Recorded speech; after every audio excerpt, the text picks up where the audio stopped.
Hello दोस्तों, यदि CTET में हर बार आप 5, 10 या 15 नंबर से पीछे रह जाते हैं तो आपके लिए वीडियो काफी इंपॉर्टेंट है, क्योंकि इस वीडियो के बाद आपका फिक्स है कि 15 से 20 मार्क्स का इंक्रीजमेंट जरूर हो जाएगा। क्योंकि इस वीडियो में मैं ईवीएस यानी पर्यावरण अध्ययन का कंप्लीट नोट्स, सीटेट के प्रीवियस पेपर पे बेस्ड जो भी क्वेश्चंस होते हैं उस पर आधारित आज का कंप्लीट वीडियो है। तो आप इसमें देखेंगे कि प्रीवियस पेपर में जितने भी क्वेश्चंस ईवीएस में पूछे गए हैं उस पर आधारित इसमें संपूर्ण नोट्स है, और इसका फ्री में पीडीएफ आपको हमारे टेलीग्राम चैनल रास एजुकेशन पर मिल जाएगा। तो अभी इस वीडियो को देखिए, क्योंकि वीडियो नहीं देखने के बाद अगर आप पीडीएफ सिर्फ देखेंगे तो आपको समझ में नहीं आएगा कि किस तरह से क्वेश्चन एग्जामिनेशन में पूछे जाते हैं। क्योंकि सीटेट का क्वेश्चन कैसा होता है, इस बार के सीटेट में किस तरह का क्वेश्चन पूछा गया, क्योंकि काफी रिजल्ट इस बार खराब हुआ। तो आपको प्रीवियस पेपर का कंप्लीट एनालिसिस के साथ आज का क्लास मिलेगा। तो चलिए शुरू करते हैं आज का बेहतरीन क्लास। सबसे पहला पॉइंट है, बहुत ही इंपॉर्टेंट है। देखिए, कह रहा है कि मशहूर कलाकार विष्णु चिंचालकर। ठीक है, तो पहला पॉइंट ये याद रखना है, ये विष्णु चिंचालकर कौन है। ओके, तो ये पहले तो कहां के हैं, इंदौर के हैं। ध्यान देना है, ये इंदौर के हैं, इंदौर मध्य प्रदेश के रहने वाले हैं, ये भी याद रखना है।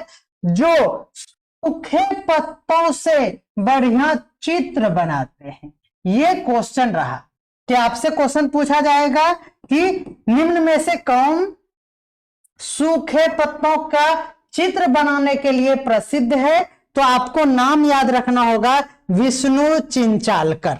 ओके, ये देखिए, ये सूखे पत्ते हैं, इससे यहाँ पे गणेश भगवान को बनाया गया है। आप यहाँ देख रहे हैं, इस तरह से फिगर बनाया जाता है, जैसे ये चूहा का फिगर है और इस तरह से। तो इस विष्णु चिंचालकर आपको याद रखना है। ओके, नेक्स्ट पॉइंट है हमारा, उल्लू अपनी गर्दन पीछे घुमा सकता है। ध्यान देना है, आगे पीछे नहीं दिया है, पीछे घुमा सकता है, बगल अगल भी नहीं दिया है, यह भी ध्यान रखना है। एग्जामिनेशन में ऐसे क्वेश्चन पूछकर फंसाया गया था, और मैक्सिमम स्टूडेंट, यहां तक कि टीचर लोग जो यूट्यूब पे पढ़ाते हैं वो भी गलत आंसर बता रहे थे। जब ऑफिशियल आंसर की आया तो उसमें लाइन बाय लाइन मिलाया गया। तो यही अंतर था यहाँ पे कि यहाँ पे पीछे घुमा हुआ लिखा हुआ है, आगे पीछे इस तरह से नहीं लिखा हुआ था। आपको एकदम ध्यान देना है, यहां लिखा है आगे पीछे, तो आंसर होगा मैना, और सिर्फ पीछे रहे तो आपका आंसर होगा उल्लू। फिर से समझिए इस बात को। देखिए, इसलिए मैंने कहा कि आपका एक भी मिनट बर्बाद नहीं होगा आज की क्लास में। यहां फिर से देखिए, अगर आपसे क्वेश्चन में पूछा जाए कि कौन गर्दन को पीछे घुमा सकता है, तो आपका आंसर होगा उल्लू। और कौन गर्दन को झटके से, ये वर्ड याद रखना है, झटके से आगे पीछे कर सकता है, तो आपका आंसर होगा मैना।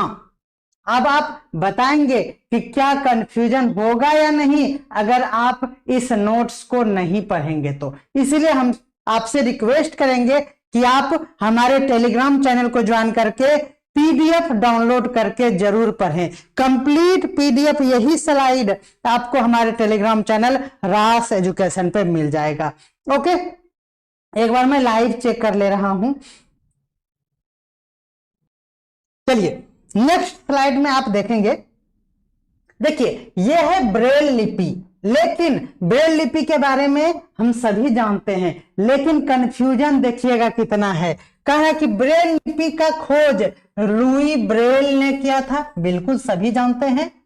जो फ्रांस के रहने वाले हैं ये तो नहीं जानते होंगे, पढ़े भी होंगे तो नजर से नजरअंदाज हो गया होगा। ठीक है, फ्रांस के रहने वाले थे। ब्रेल लिपि में मोटे कागज पर उभरे हुए बिंदु बने होते हैं इस तरह से, है ना, जिसे छूकर पढ़ाया जाता है। लेकिन इंपॉर्टेंट पॉइंट यहां पे है, देखिए ब्रेल लिपि में कितने बिंदुओं का होता है ये, तो 6 बिंदु आपको याद रखना है। ये ब्रेल लिपि जो है 6 बिंदु पर आधारित होते हैं। कितने बिंदु? 6 बिंदु। ये गिनने का प्रयास बिल्कुल ना करें, अगर आप गिनेंगे तो नहीं समझ में आएगा। लेकिन अगर बुक में दिया हुआ है कि ब्रेल लिपि में 6 बिंदु होते हैं, तो आप याद रख लीजिए ये हमारा बुक का ही लाइन है। यानी 2 बातें यहां याद रखना बहुत इंपॉर्टेंट है। पहला है फ्रांस के रहने वाले थे, और दूसरा है कि यह 6 बिंदुओं पर आधारित होती है।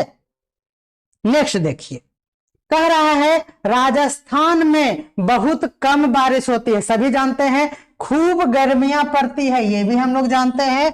यहाँ के लोग मिट्टी के घरों में रहते हैं। आप हमें जरूर बताइएगा कि क्या आप ये अंदाजा लगा सकते हैं कि मिट्टी के घरों में रहने का सिर्फ राजस्थान में ही रिवाज है? लेकिन एनसीईआरटी बुक में दिया हुआ है, तो आप याद रखिए कि अगर आपसे क्वेश्चन पूछा जाए कि कहाँ के लोग मिट्टी के घरों में रहते हैं, तो आप दिमाग नहीं लगाएंगे प्लीज। क्या करेंगे? राजस्थान को ही टिक करेंगे। एनसीईआरटी और एससीईआरटी बुक के सामने किसी का भी तर्क नहीं चलता है। आप तर्क लगा लीजिए, आप अच्छे अच्छे राइटर का बुक का रेफरेंस दे दीजिए। हम लोग दिए, एक भी सुधार नहीं हुआ। मन किया कि क्या किया जाए, लेकिन कुछ नहीं कर पाए।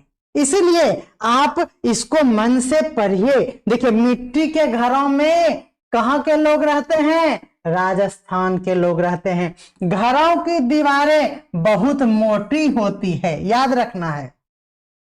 दीवारों को मिट्टी से लीप पोत कर सुंदर बनाया जाता है, और छतों में कटीली झाड़ियां लगाई जाती है, यानी उसकी छतें कटीली झाड़ियों की बनी होती है। ओके, अब देखिए क्वेश्चन जो पूछा गया है प्रीवियस पेपर में, मैं आप लोगों को कोई भी मिसलीड नहीं करूंगा, क्योंकि आप हमारे शिक्षक साथी हैं। देखिए आपसे क्वेश्चन इस तरह से पूछ देगा, कुछ भी ऑप्शन में ए नंबर ये टाइप कर देगा, 2 नंबर ये दे देगा, और इस तरह से सी नंबर दे देगा, और फिर ऑल ऑफ दीज बोलेगा या इनमें से कहीं। इस तरह से कंडीशन बेस्ड क्वेश्चन भी बनते हैं, जहां पे ए नंबर में कहेगा ए सत्य है, ए और बी सत्य है, ए बी सी तीनों सत्य है, या इनमें से कोई सत्य नहीं है। तो आप देखिए, अगर इस लाइन को याद नहीं करेंगे कि छतें भी कटीली झाड़ियों की बनी होती है, तो आप इस कंफ्यूजन में रह जाएंगे कि क्या ये सही है या नहीं। आप बी नंबर को छांट देंगे और आपका आंसर गलत हो जाएगा। तो आप समझ पा रहे होंगे कि मैं क्या करना चाह रहा हूं। ओके, तो चलिए नेक्स्ट स्लाइड पे आते हैं। कह रहा है कि असम की बात है, आप याद पहले रख लेंगे असम। ओके, असम में बारिश बहुत होती है। ओके, ये याद रखना है। यहाँ के घर जमीन से लगभग, ये बात याद रखना है, 10 से 12 फुट ऊंचे बने होते हैं। असम में बारिश बहुत होती है, इसके कारण घर जमीन से लगभग कितना फुट ऊपर? 10 से 12 फुट ऊंचे बने होते हैं। ये याद रखना है। आपसे क्वेश्चन पूछा जाएगा कि किस राज्य में घरें जो है वो जमीन से 10 या 12 फुट ऊपर बनाया जाता है, तो आप आसाम ही मारेंगे और कुछ भी नहीं। घर को मजबूत बांस के खंबे पर बनाया जाता है, याद रखना है। घर के अंदर भी लकड़ियां का ही इस्तेमाल होता है, लकड़ी से ही बनाया जाता है। ये बातें आपको याद रखनी है।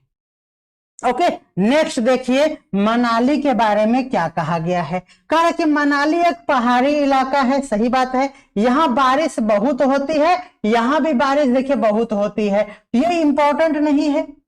बर्फ भी बहुत पड़ती है, याद रखना है। बर्फ का बात अगर हो तो मनाली याद रखना है आपको। यहाँ की मकानें, अब यहाँ देखिए, यहाँ की मकानें बांस और लकड़ी से बनी हुई थी। यहाँ की मकान पत्थर या लकड़ी से बने होते हैं। तो ये एक्स्ट्रा बातें हैं, आप इसको याद रखेंगे कि यहाँ की मकाने में पत्थर होगा। कहाँ? मनाली में। मन करता है कि पत्थर मार दूं, और आसान बात नहीं है बांस। समझ रहे हैं? आसान आसान बांस, और मनाली मन करता है पत्थर मार दूं। याद हो गया होगा, कोई कंफ्यूजन अब नहीं रहेगा। नेक्स्ट है हमारे पास नागपुर के बारे में। क्या है नागपुर के बारे में? ये देखिए, कह रहे हैं नागपुर के लोग दाल में चीनी डालते हैं। वाह, क्या स्वाद है।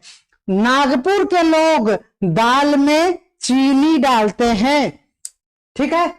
और देखिए, याद है रखिए, डांस में हाथ और चेहरे के जरिए भावनाएं दिखाई जाती है, जिसे मुद्रा या भाव कहते हैं। ये दूसरा लाइन है। कह रहा है, नेक्स्ट पॉइंट है हमारे पास, पक्षियों के पंख उन्हें उड़ने में मदद करते हैं। सभी जानते हैं, पंख ही गर्माहट भी उसे प्रदान करती है, ये भी हम लोग जानते हैं। देखिए, पक्षियों के पुराने पंख झड़ते रहते हैं और नए आते रहते हैं, ये भी बात आप जानते हैं। नेक्स्ट देखते हैं, डल झील के बारे में कहा गया है कि डल झील श्रीनगर में है। ध्यान देना है, श्रीनगर में है डल झील। कहां है? श्रीनगर में है। ओके, चलिए नेक्स्ट है शिकारा की नाव। किसकी नाव? शिकारा की नाव से टूरिस्ट डल लेक में यानी झील में एंजॉय करते हैं, मनोरंजन करते हैं। तो याद रखना है कि डल झील में चलने वाले टूरिस्ट नाव का नाम क्या है? शिकारा। क्या नाम है? शिकारा। जब ये पूछ देगा शिकारा क्या है, तो आपको लगेगा शिकार करने वाला कोई इक्विपमेंट होगा। ओके, ये बात आपको कंफ्यूज कर सकता है। ओके, नेक्स्ट देखते हैं। आपको याद रखना है, बज्जू नामक गांव। कौन सा नामक गांव? बज्जू नामक गांव कहां पे है? राजस्थान में है। क्या है? राजस्थान में है। याद रख लीजिए, बज्जू। क्या नाम है? याद रखना है, बज्जू नामक गांव राजस्थान में है। ओके, नेक्स्ट देखिए, अब ये बहुत ही बार पूछा हुआ लाइन है, इसको आप नोट कर लीजिए। हांगकांग में, कहां पे? हांगकांग में सांप खाए जाते हैं। ऐसे तो नागालैंड में भी खाए जाते हैं, लेकिन यहां दिया है हांगकांग में सांप खाए जाते हैं। इनके सूप को, यानी सांप को सूप के लिए यूज किया जाता है अगर, तो उसको लिंग हु फेन कहते हैं। क्या कहते हैं? लिंग हु फेन कहते हैं। ध्यान देना है, हांगकांग में सांप खाए जाते हैं, सांप का सूप जो बनाया जाता है उसे लिंग हु फेन कहते हैं। ओके, नेक्स्ट है हमारा, कश्मीर में सरसों के तेल में मछली पकाकर खाते हैं। कश्मीर में सरसों तेल में मछली पकाया जाता है, ये तो सभी जानते हैं, लेकिन आपको याद रखना है इस गोवा को। कहां को? गोवा को। गोवा में नारियल के तेल में मछली पकाया जाता है। आप ऐसे भी जानते होंगे कि गोवा जो है वो नारियल के लिए प्रसिद्ध है, तो नारियल के तेल में वहां मछलियां पकाई जाती है। ये बातें आपको याद रखनी है।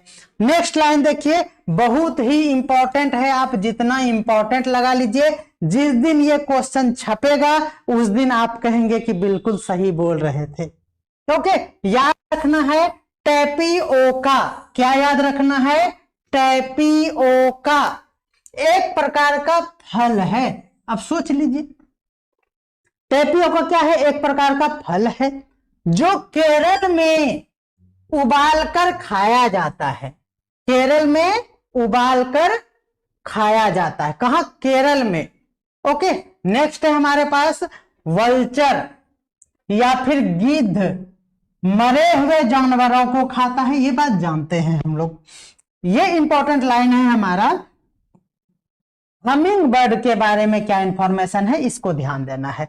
हमिंग बर्ड की चोंच सुई के नोक के जैसी होती है। हमिंग बर्ड की चोंच सुई के नोक के जैसी होती है।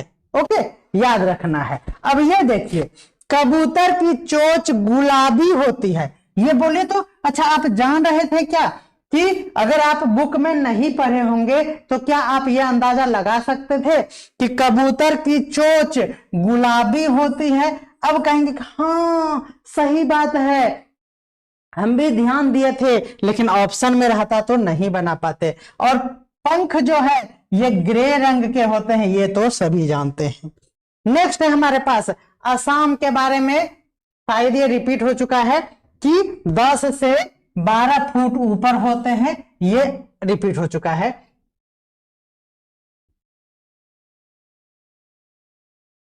हाँ, यहाँ पे एक रीजन है, असम में घर को ऊंचाई पर बनाए जाते हैं, क्यों? अगर ये क्वेश्चन पूछ दे तो इसका कारण यह है कि असम में भारी बारिश होती है, पहला रीजन है, जिसके कारण घर में पानी भरने का खतरा रहता है, इसलिए 10 से 12 फुट ऊपर में घर बनाया जाता है बांसों पर।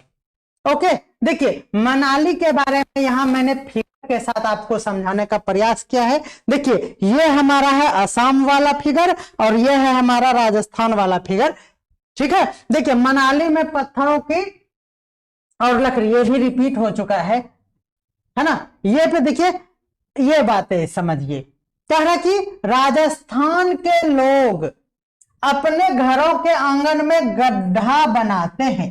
अब देखिए कहता है ना कि हम लोगों को अपने आंगन में ही गड्ढा नहीं खोदना चाहिए, नहीं तो खुद गिर जाते हैं। अब यहां देखिए एनसीईआरटी बुक में लिखा है कि राजस्थान के लोग आंगन में गड्ढा बनाते हैं। अब देखिए कहां के लोग आंगन में गड्ढे बनाया करते हैं, तो आपको याद रखना है कहां, राजस्थान। ये राजस्थान से याद रखिए, राजा, और राजा का आंगन में गड्ढा, वाह वाह वाह वाह, क्या बात है। राजस्थान में मड के घर बनाए जाते हैं, ये भी पॉइंट इंपॉर्टेंट है। जो एक प्रकार की गीली मिट्टी होती है, हम लोग जानते हैं, इसकी छत पर झाड़ियां होती है, यानी इसकी छतें झाड़ियों से बनी होती है। ओके, यहां देखिए राजस्थानी लोग छत को ढलान बनाते हैं। राजस्थानी लोग छत को इस तरह से ढलान बनाते हैं, आप ये देख पाएंगे। ये देखिए ये राजस्थान का घर है, देखिए कितना ढलान है, देखिए इस तरह, ठीक है ना। तो ये है राजस्थान का घर, जो कि बहुत ही ढलान बनाए जाते हैं। ओके, नेक्स्ट देखते हैं हमारा ढलान बनाते हैं, वह बारिश के पानी को इकट्ठा करते हैं। बारिश के पानी को इकट्ठा किया जाता है क्योंकि राजस्थान में पानी की दिक्कतें होती है और उसका उपयोग दैनिक जीवन में करते हैं। कोई दिक्कत है?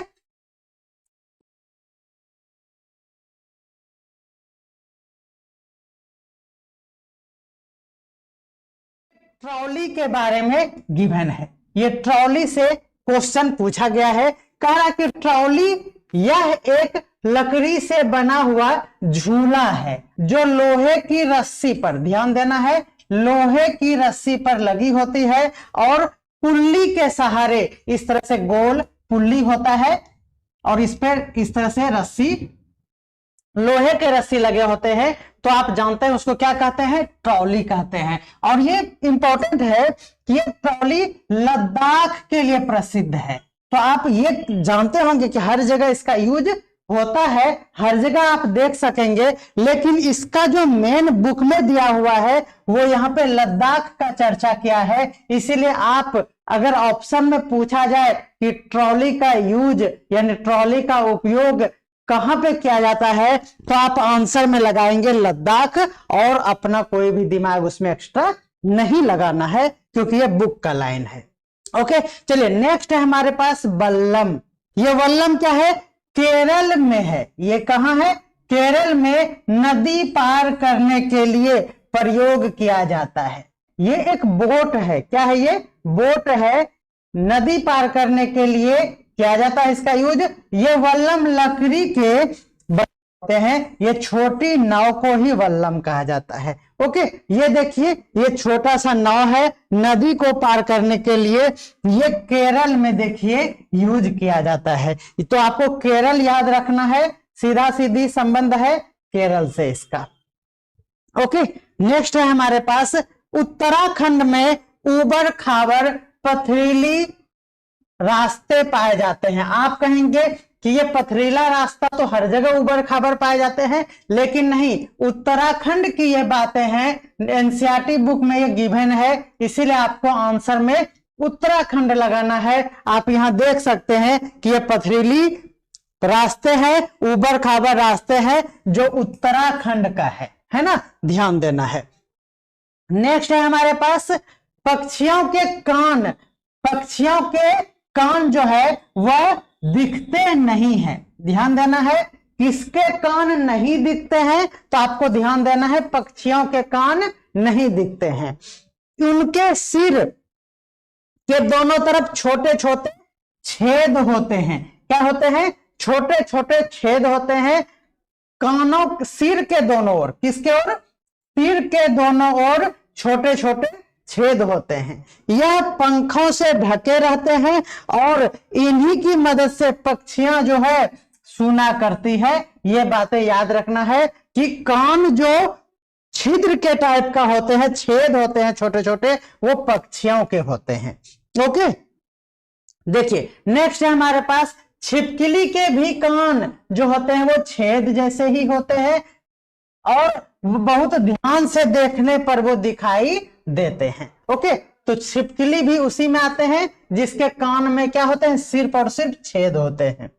देखिए मगरमच्छ के भी कान छेद जैसे ही होते हैं, ये भी आपको याद रखना है ना, लेकिन आसानी से यह दिखाई नहीं देता है। यानी इन सब का कान कौन कौन? तो हमारे पास देखिए यहां पे है पक्षियों के कान, छिपकलियों के कान और मगरमच्छ के कान जो होते हैं वो छेद टाइप का सिर्फ होता है, उसमें बाहर वाला पोर्शन नहीं होता है।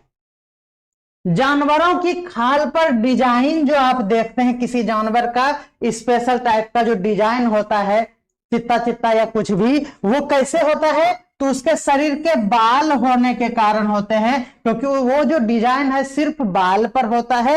ये इंफॉर्मेशन मिलता है हमारे बुक में। देखिए कह रहा है कि एक बड़ा हाथी, बहुत बहुत इंपॉर्टेंट है, इससे क्वेश्चन आया हुआ है। कह रहा है कि एक हाथी जो है वह एक दिन में 100 किलो से ज्यादा पत्ते और झाड़ियां खा लेते हैं। ध्यान देना है कितना? 100 किलो पे ध्यान रखना है कि कितने पत्ते और झाड़ियां। एक हाथी जो वयस्क हाथी होते हैं वह पत्ते और झाड़ियां का ये जो है हमारा 100 किलो यानी 1 कुंटल खाना वो एक दिन में खा लेते हैं। वाह! कह रहा कि हाथी बहुत कम आराम करता है ना, बहुत ही कम। वह केवल दिन में 2 से 4 घंटे ही सोता है। यह भी इंफॉर्मेशन आपको याद रखना है कि 2 से 4 घंटे ही सोता है।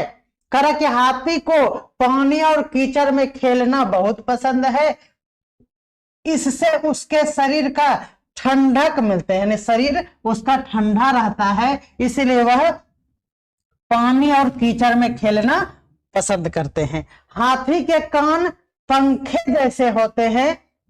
गर्मी लगने पर हाथी अपने कान हिलाकर हवा करता है। ये इंफॉर्मेशन है। और भी इंफॉर्मेशन है हाथी के बारे में। 3 महीने का अगर कोई हाथी है, यानी हाथी जो अपने बचपन में रहते हैं, उसका वजन जो है वो 200 केजी यानी 2 कुंटल का होता है। आप ये ध्यान रखिएगा, यानी 3 महीने का हाथी 200 केजी का होता है। समझ में आ रहा है ना? हाथी के झुंड में केवल हथनियां और बच्चे ही रहते हैं, यानी झुंड में फीमेल हाथी और बच्चे घुमा करते हैं, मेल हाथी नहीं। ध्यान रखना है, ये फैक्ट करके ABC में आता है। हाथी के झुंड में केवल हथिनियां और बच्चे ही रहते हैं। झुंड की सबसे बुजुर्ग हथिनी ही पूरे झुंड की नेता होती है, यानी सबसे जो वयस्क होंगी वही उस झुंड की क्या होंगी? लीडर होंगी, नेता होगी। ओके, हाथी के एक झुंड में 10 से 12 हथनियां और बच्चे रहते हैं, यानी कुल मिलाकर 10 से 12 हाथनी और बच्चे एक झुंड में इस तरह से चला करते हैं। तो ये संख्या भी आपको याद रखना है 10 से 12। देखिए 14 से 15 साल तक के हाथी झुंड में रहते हैं, यानी 14 से 15 साल तक उस बच्चे जो होते हैं वो झुंड में ही चलते हैं, और उसके बाद वह फिर झुंड को छोड़कर कहीं चले जाते हैं। ये इंफॉर्मेशन है कि एक झुंड में कोई हाथी कितने साल तक चला करते हैं, तो 14 से 15 साल तक चला करते हैं। ये हाथी के बारे में इंफॉर्मेशन बहुत ही इंपॉर्टेंट है, कई बार एग्जामिनेशन में पूछा गया है। ओके, नेक्स्ट देखते हैं। ये कह रहा कि खेजरी, याद रखना है आपको, खेजरी की फलियां सब्जी के काम में आती है। ठीक है, यह रेगिस्तानी पेड़ है। क्या है? रेगिस्तानी पेड़ है खेजरी, आपको याद रखना है। इससे ज्यादा पानी की जरूरत नहीं होती है। आप जान भी सकते हैं कि जो रेगिस्तान में है इसीलिए इसको पानी की ज्यादा आवश्यकता नहीं है। इस पेड़ की छाल दवा के काम में आते हैं।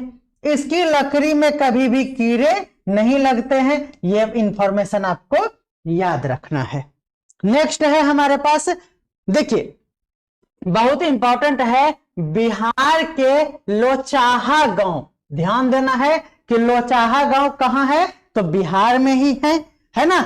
इलाके में लीची के पेड़ बहुत प्रसिद्ध है, यानी बहुत पाए जाते हैं। यानी लोचाहा गांव कहां है? बिहार में है, और लीची के लिए प्रसिद्ध है। ये बहुत इंपॉर्टेंट क्वेश्चन है बिहार के जीके के लिए। इस क्षेत्र के लोग मधुमक्खी पालन कर शहद बनाने का काम करते हैं। क्यों? क्योंकि लीची के पेड़ में मिठास ज्यादा पाया जाता है, यानी यहाँ पे लीची होते हैं और उससे मधुमक्खियां जो है रस को कलेक्ट कर पाती है, इसीलिए इस इलाके में मधुमक्खी पालन का भी काम ज्यादा होता है। याद रखना है।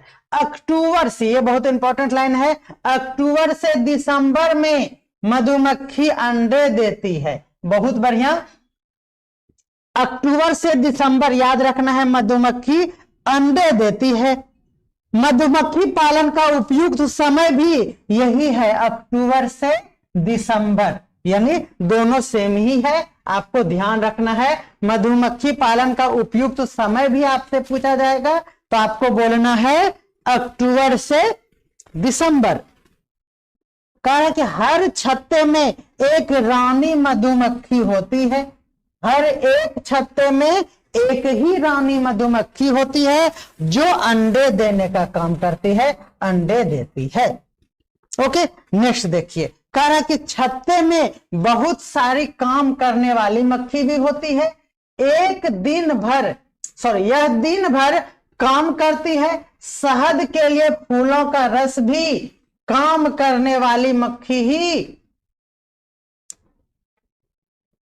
ढूंढ कर लाती है। ओके, जब किसी मधुमक्खी को रस मिल जाता है, यानी वो ढूंढती है, और जब मधुमक्खी को रस मिल जाता है तो वह एक तरह का नाच करती है। क्या करती है? वो डांस करने लगती है, जिससे दूसरी मक्खियों को पता चल जाता है कि रस कहां पर है। ये आपको इस तरह से लाइन बाय लाइन ABC में देता ही है। आप प्रीवियस पेपर में देखेंगे तो आपको मिल जाएगा। अगला है, रानी मक्खी केवल अंडे देती है। हम लोग देख लिए थे, कोई दिक्कत नहीं है। देखिए, चींटियों का काम भी बटा हुआ है। रानी चींटी अंडे देती है। जिस तरह से रानी मधुमक्खियां अंडे देने का काम करती है, उसी तरह से रानी चींटी भी अंडे देती है। सिपाही चींटी क्या करेगा? तो उसके बिल पर ध्यान रखेगा, यानी बिल की रक्षा करेगा, है ना। काम करने वाली चींटी भोजन ढूंढने और बिल तक लाने का काम करती है। कहीं भी भोजन ढूंढती है और उसको बिल तक पहुंचाने का काम करने वाली चींटी करती है। ओके, नेक्स्ट देखिए। अब यहाँ पे कुछ इंपॉर्टेंट जीके है, उसको भी ध्यान देना है, जो बुक में दिया हुआ है। आपको पूछा जाएगा गांधीधाम कहां है, तो अहमदाबाद में है। कहां है? गांधीधाम कहां है? अहमदाबाद में है। वलसाड कहां पे है? तो गुजरात में है। दूसरा रट्टा मार लीजिए एकदम अच्छे से। कोझिकोड कहां है? तो केरल मंडगांव में है।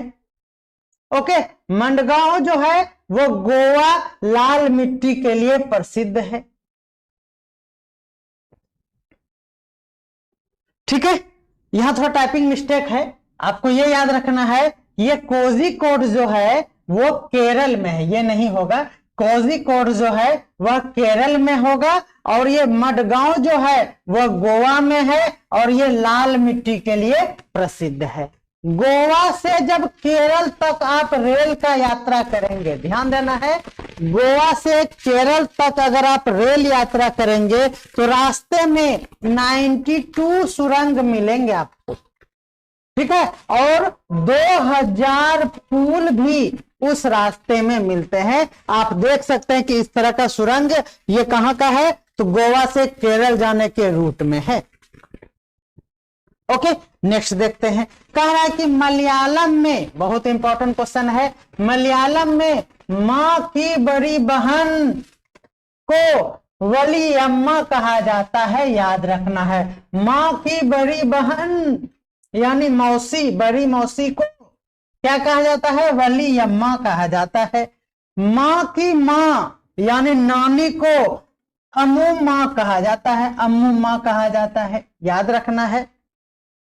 नेक्स्ट है हमारे पास कर्णम मल्लेश्वरी के बारे में। देखिए, कर्णम मल्लेश्वरी जो है वह आंध्र प्रदेश की रहने वाली है और वो कौन है? वेट लिफ्टर है। क्या है? वेट लिफ्टर है। कर्णम मल्लेश्वरी और आंध्र प्रदेश की रहने वाली है। और भी इंफॉर्मेशन है कि यह वह जो है 130 किलोग्राम तक का वजन उठा लेती है। ठीक है, भार क्षमता वेट लिफ्टर में पूछे जाते हैं तो वह 130 किलोग्राम वजन तक उठा सकती है। ओके, भारत के बाहर कर्णम मल्लेश्वरी ने कुल 29 मेडल जीते हैं, यह भी याद रखना है क्योंकि ये बुक में है। उसके पिता पुलिस में हवलदार थे, कुछ भी पूछा जा सकता है, इसीलिए एक भी लाइन को इग्नोर करना महंगा पड़ेगा। ओके, तो ध्यान देना है कि उसके पिता पुलिस में हवलदार थे। कुछ से कुछ पूछ लिया जाता है, आप देखे भी होंगे, है ना। और नेक्स्ट है हमारे पास, बिहार में मधुबनी नाम का एक जिला है, आप जानते ही हैं, हम लोग बिहार से ही हैं। त्योहारों और खुशी के मौके पर वहां पर घर दीवारों पर और आंगन में खास तरह की चित्र बनाई जाती है। यह रहा चित्र आपके पास मधुबनी। लेकिन जो मोस्ट इंपॉर्टेंट लाइन है जो आप नहीं जानते होंगे, यह कि यह जो मधुबनी चित्र है दीवारों और आंगन में बनाई जाती है, वह पीसे हुए चावल के घोल का बनाया जाता है। क्या आप बताइए कि यह आप जान रहे थे?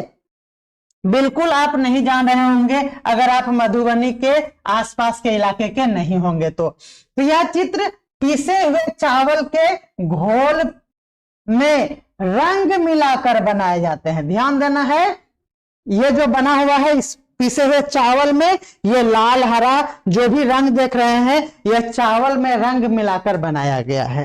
ओके, इन रंगों को बनाने के लिए नील, हल्दी, फूल और पेड़ों के रंग का प्रयोग किया जाता है।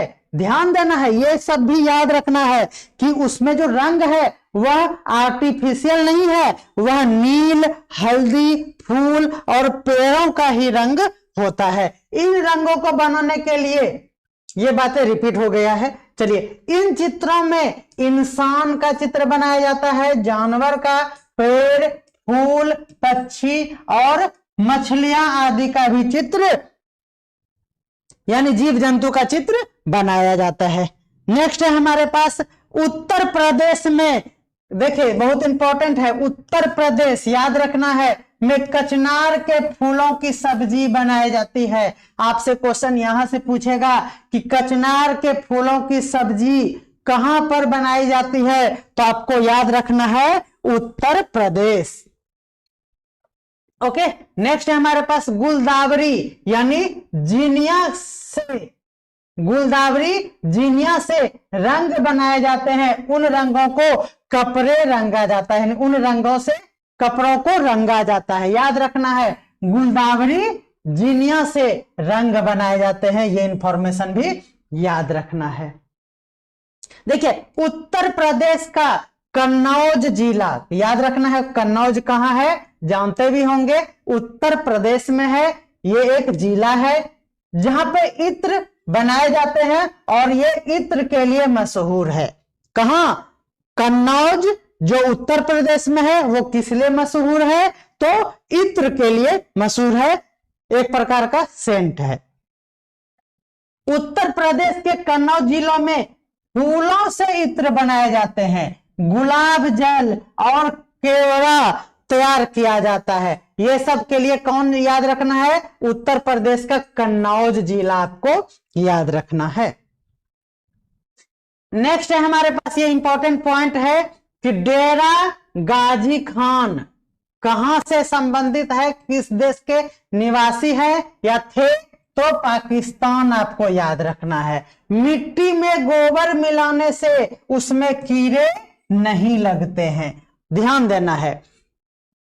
लकड़ी को दीमक से बचाने के लिए नीम तो जानते हैं, लेकिन कीकर का आप नहीं जानते होंगे नाम। लकड़ी को दीमक से बचाने के लिए नीम और कीकर की लकड़ियां फ्रेम पर बिछाकर दी जाती है, यानी इसमें हम लोग नीम और कीकर की अगर लकड़ियों से कोई फ्रेम बनाएंगे तो कभी भी उसमें कीड़े नहीं लगेंगे, ध्यान देना है। नेक्स्ट है हमारा, याद रखना है सोहना गांव। क्या याद रखना है? सोहना गांव कहां पे है? हरियाणा में है। सोहना से दिल्ली जाने के रास्ते में गुड़गांव मिलता है, ये उस बीच में है स्थित। ओके, ध्यान देना है। अगला है हमारा बेलवनिका। क्या है? बेलवनिका गांव कहां है? कर्नाटक में है, बस याद रख लीजिए इसको। बेलवनिका गांव कहां है? कर्नाटक में है। देखिए बहुत इंपॉर्टेंट है, जुलाई महीने में प्याज उगाने का काम शुरू होता है, याद रखना है। जुलाई के महीने में प्याज को उगाया जाता है, यानी उगाने का काम शुरू होता है, याद रखना है। ये वर्ड याद रखना है खूंटी, ये है कि मदद से खेत की मिट्टी को नरम किया जाता है, ये वर्ड याद रखना है खूंटी। कर्नाटक में हल को क्या कहते हैं? कुरीगे कहा जाता है। कहां पे? कर्नाटक में हल को क्या कहा जाता है? कुरीगे कहा जाता है, ये भी आपको ध्यान रखना है। कुछ पौधे बिना बोए ही खेतों में अपने आप उग जाते हैं, उसे हम लोग क्या कहते हैं? खरपतवार कहते हैं। खरपतवार खेतों में उगने वाले अनवांटेड घास है, उसको याद रखना है खरपतवार। खरपतवार को खेतों से निकालना जरूरी होता है, नहीं तो यह सारा खाद पानी को क्या करता है? यही ले लेता है और फसल की उपज कम हो जाती है। अगर प्याज को समय से ना खोदा जाए, ध्यान दीजिए, अगर प्याज हमारे जमीन के अंदर में बन गया है और आप उसको टाइम पे नहीं निकालेंगे तो इसका क्या होगा? तो वही होगा जो मंजूरे खुदा होगा, वो क्या हो जाएगा? जमीन के अंदर सड़ जाएगा। आप समझ रहे हैं? बिल्कुल। कर्नाटक में हसिया याद रखना है, हसिया को क्या कहते हैं? इल्गे कहा जाता है। क्या कहा जाता है? बहुत बार ये क्वेश्चन पूछा गया है कि कर्नाटक में हसिया को क्या कहा जाता है? इल्गे कहा जाता है। नेक्स्ट है हमारे पास गीजू भाई बधेका, ध्यान रखना है ये नाम। गीजू भाई बधेका गुजरात के रहने वाले थे। कहां के थे? गुजरात के रहने वाले थे। इनकी क्या खासियत है? बच्चों के लिए वो मजेदार किस्से और कहानियां और पत्र लिखा करते थे। कौन? बीजू भाई बधेका गुजरात के रहने वाले थे और ये बच्चों के लिए किस्से, कहानियां और पत्र लिखा करते थे, याद रखना है, ये बहुत इंपॉर्टेंट है। देखिए कलचुरी जो नाम है वो इंडियन रॉबिन का नाम है, याद रखना है, इंडियन रॉबिन का एक नाम है कलचुरी। कलचुरी के घोंसले में पौधों की, ये बहुत इंपॉर्टेंट है, ये पूछा गया है कि कलचुरी की घोंसलों में क्या क्या होते हैं, याद रखना है, नाजुक टहनी, जड़ें, ऊन, बाल, रुई, यही सब उसमें बिछा हुआ रहता है, ध्यान देना है।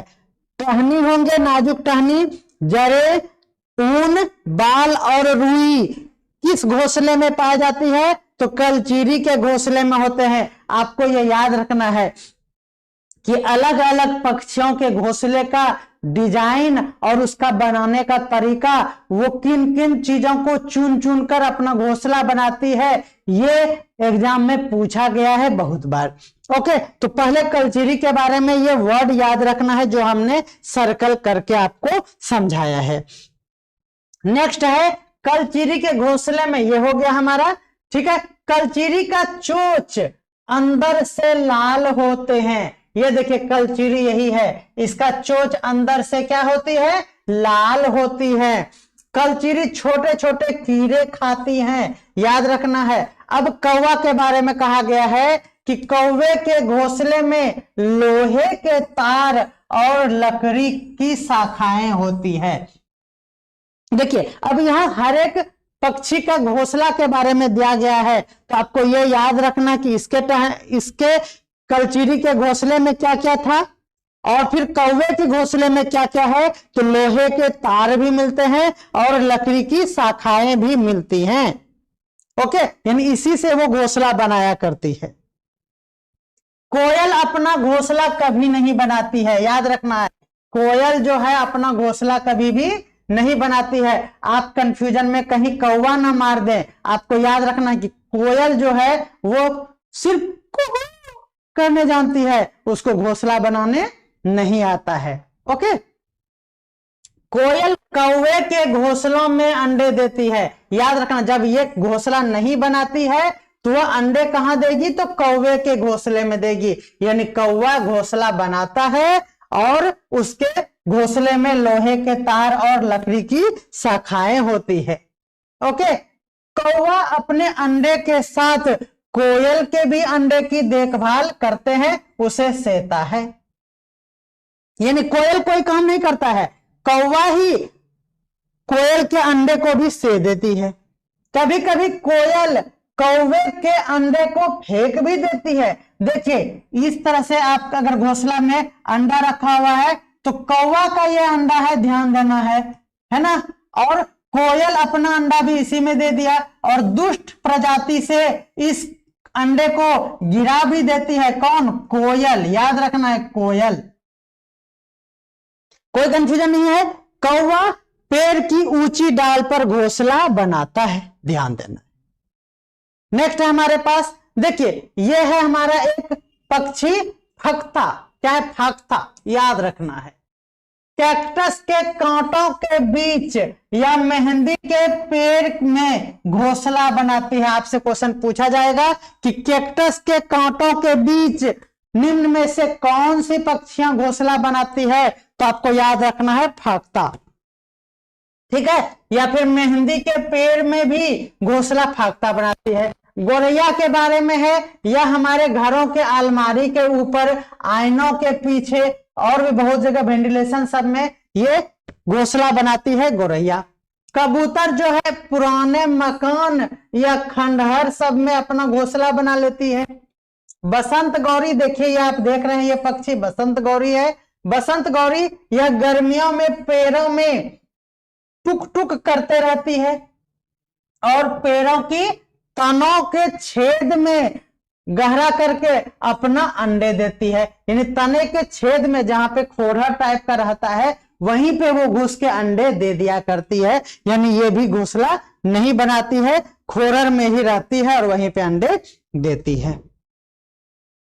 अगला है हमारा दर्जिन चिड़ैया, याद रखना है। देखिए ये चिड़ैया है दर्जिन चिड़ैया। दर्जिन मतलब ये पत्ते को दर्जी की तरह सीलने जानती है, ये ध्यान रखना है। अपनी नुकीली चोंच से पत्तों को सी लेती है और उसके बीच में बनी थैली में अंडे देने का काम करती है।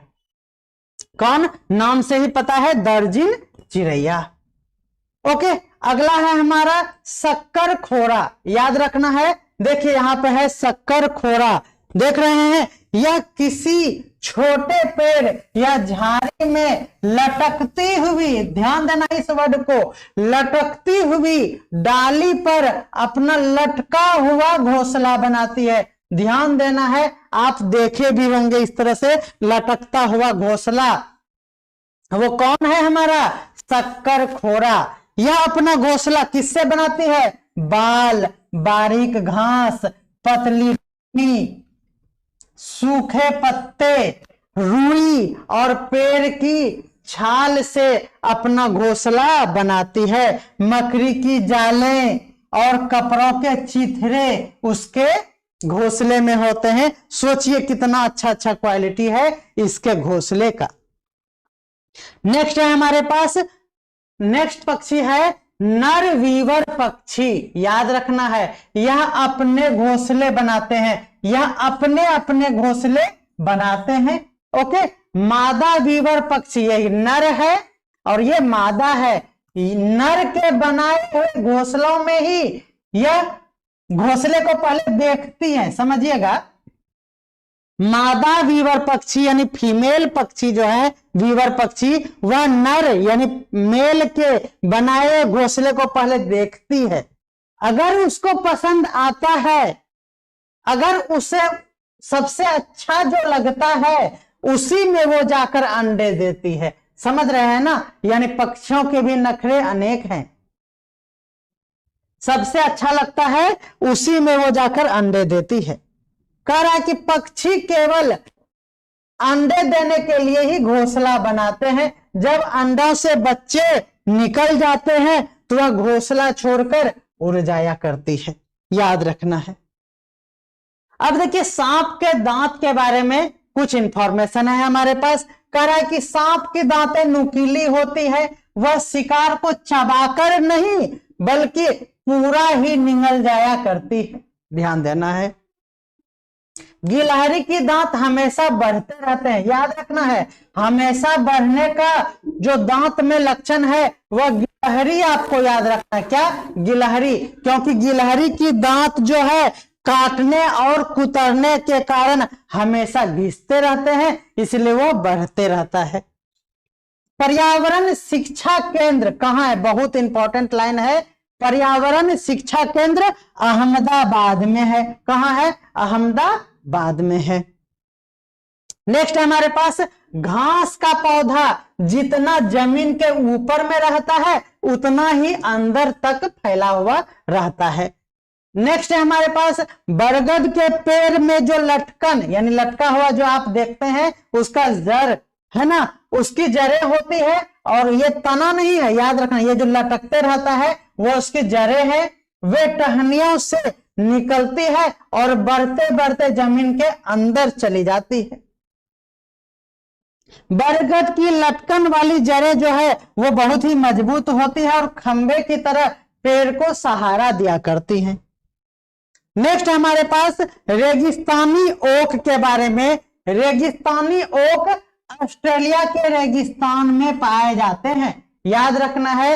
रेगिस्तानी ओक है तो आप राजस्थान नहीं जाएंगे, कहां जाएंगे? ऑस्ट्रेलिया के रेगिस्तान में पाया जाता है। इसकी ऊंचाई 11 से 12 फीट होती है। ये एक पेड़ है जिसकी ऊंचाई यहां दिया हुआ है। पत्तियां बहुत ही कम होती है इसमें। इस रेगिस्तानी ओक की पेड़ 200 से 300 फीट की जड़ें होती है। इसकी 200 से 300 फीट की जड़ें होती है और जब तक कि वो पानी तक नहीं पहुंच जाए, यानी वाटर लेवल जो ग्राउंड में है वहां तक उसका जड़ चला जाता है, यही समझने वाली बात है। यानी 200 से 300 फीट हम लोग जिस तरह से बोरिंग करते हैं उतनी नीचे तक उसकी जड़ें फैली हुई रहती है और ऊपर सिर्फ और सिर्फ 10 से 12 फीट ही रहता है। आप समझ रहे हैं, ऊपर 10 से 12 फीट और नीचे 200 से 300 फीट होती है। आप समझ सकते हैं ये किस पेड़ की खासियत है? रेगिस्तानी ओक पेड़, जो कहां है? ऑस्ट्रेलिया में है, ध्यान देना है। रेगिस्तानी ओक के बारे में यहां इंफॉर्मेशन वही है, ठीक है, रिपीट हो गया है। जब कभी इस इलाके में पानी की कमी होती है, ध्यान देना है, तो वहां के लोग इसकी तनाव के अंदर पतला पाइप डालकर पानी निकाल लेती है। वाह, क्या आश्चर्य वाली बातें हैं। ये जो ओक का पेड़ है ना, वहां पे अगर उस इलाके में पानी की कमी होती है तो उसके तने में पाइप डालकर पानी निकाल लिया जाता है। इसका मतलब आप समझ रहे हैं कि उसका जड़ें जो है वो बॉल बेयरिंग का काम करती है। आप समझ सकते हैं। बिहू का त्योहार असम में चावल की नई फसल कटने के समय मनाया जाता है। तो अब बिहू का त्योहार असम से संबंधित है। कहां से? असम से संबंधित है बिहू का त्योहार। और ये चावल की नई फसल का जो कटाई होता है उस समय इसको मनाया जाता है। अब देखिए, ये भेला घर याद रखना है। असम में घास और बांस से बनाया हुआ घर भेला घर है, याद रखना है। बिहू से पिछले दिन की शाम को हम उरुका कहते हैं। बिहू जिस दिन मनाया जाता है उसके पूर्व यानी शाम को क्या कहा जाता है? उरुका कहा जाता है। बोरा और चेवा याद रखना है, बोरा और चेवा ये चावल की दो प्रकार है जिसे असम में खाया जाता है। असम में पाई जाने वाली चावल की ये दो किस्म है, बोरा और चेवा। असम में चाय के साथ पिट्ठा दिया जाता है। असम में चाय के साथ पिट्ठा दिया जाता है। ये पिट्ठा क्या है? यह पिट्ठा एक प्रकार का केक है जो भारत के असम, उड़ीसा और पश्चिम बंगाल में ज्यादा खाया जाता है। याद रखना है, असम, उड़ीसा और पश्चिम बंगाल याद रखना है। नेक्स्ट है हमारे पास पोचमपल्ली जिला, याद रखना है। पोचमपल्ली जिला कहां है? आंध्र प्रदेश में है। इस जिले के अधिकतर लोग बुनकर है, याद रखना है। ये बुनकर कहां पे निवास करते हैं ज्यादा? तो पोचमपल्ली जिला में। कहां है? तो आंध्र प्रदेश में है, ये याद रखना है। इस बुनाई को पोचमपल्ली के नाम से जाना जाता है, इंपॉर्टेंट है। करा कि कुल्लू का साल, मधुबनी पेंटिंग, असम की सिल्क, कश्मीरी कढ़ाई, ये याद रखना है। कुल्लू में शॉल प्रसिद्ध है, ये बात याद रखना है। मधुबनी का पेंटिंग प्रसिद्ध है, असम में सिल्क प्रसिद्ध है और कश्मीरी में कढ़ाई का काम बहुत ही अच्छा होता है, याद रखना है। मलयालम में चिट्टयप्पम क्या है? मलयालम में चिट्टयप्पम क्या है? जब पिता के छोटे भाई यानी चाचा को क्या कहा जाता है? चिट्टयप्पन। कोई दिक्कत है? याद रखना है। ये चिट्टयप्पन किस भाषा में? तो मलयालम में। केरल जो है वो मसालों के बगीचा के लिए प्रसिद्ध है। मसालों का बगीचा केरल, आपको याद रखना है। नेक्स्ट हमारे पास लेफ्टिनेंट कमांडर वहीदा प्रिज्म, नाम याद रखना है, वहीदा प्रिज्म। पहली महिला जिन्होंने पूरी परेड का कमान संभाली थी। तो विश्व भारत की पहली महिला जिसने पूरी परेड का कमान संभाली थी उसका नाम है लेफ्टिनेंट कमांडर वहीदा प्रिज्म। इसके पीछे 4 टुकड़ियां चलती है और पूरी परेड में 36 निर्देश, मतलब वही 36 परेड करने वाली होती। ओके, अगला है हमारा धन्ना मंडी गांव, याद रखना है। धन्ना मंडी गांव कहां है? राजौली। राजौली कहां है? ये जम्मू कश्मीर में है, धन्ना मंडी गांव। नेक्स्ट हमारे पास स्किटपो पुल, क्या है, स्किटपो पुल, ये लद्दाख का एक गांव है, पुल नहीं समझेंगे, यह लद्दाख का एक क्या है, गांव है। और आज का ये लास्ट स्लाइड है, बिहू त्योहार में औरतें जो है पीले रंग के कपड़े पहनती है। भात सुक्तो, ये याद रखना है, भात सुक्तो, चावल और रसे वाली रसदार सब्जी, ये लद्दाख में खाए जाते हैं, यानी लद्दाख में भात और रस वाली सब्जी को कहा जाता है भात और सुक्तो। देखिए अब ये याद रखना है कि ये जो लद्दाख की है बातें, लद्दाख में मां को अमाले कहते हैं, आमाले, और पिता को आबाले, नहीं लेबे तो बाबा को मेमेले, एमएलए का भाई मेमेले, आपको याद रखना है। मां को अम्मा, मां है, पापा को बा यानी अब्बा ले, और बाबा को मेमेले, ओके याद रखना है।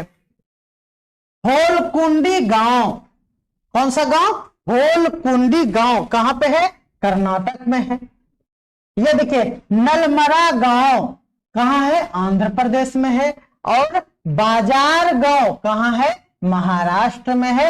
एकदम हर एक लाइन जो है वो काफी महत्वपूर्ण है। आप इस कलेक्शन को अच्छे से स्टडी कीजिए,